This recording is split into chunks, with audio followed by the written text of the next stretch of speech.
In this guide, I'm going to show you how to create a desktop shortcut to any website.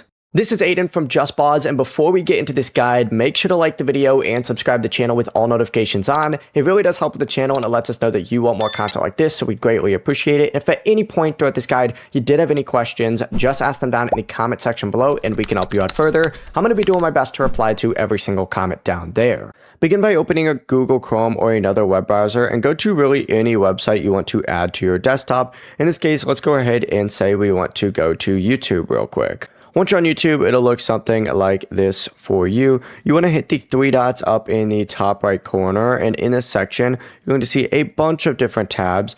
Go ahead and look for Cast, Save, and Share, and then to create a shortcut, simply go ahead and select Create Shortcut, hit Create, and boom, just like so, it'll go ahead and create that shortcut for you. If I go back to my desktop, you'll see it's right here, YouTube Boz. When I select, it opens up YouTube. Before you do leave, make sure to like the video and subscribe to the channel with all notifications on. It really does help with the channel and it lets us know that you want more content like this. We'd greatly appreciate it. And if at any point throughout this guide you did have any questions, just ask them down in the comment section below and we can help you out further. I'm going to be doing my best to reply to every single comment down there. Peace.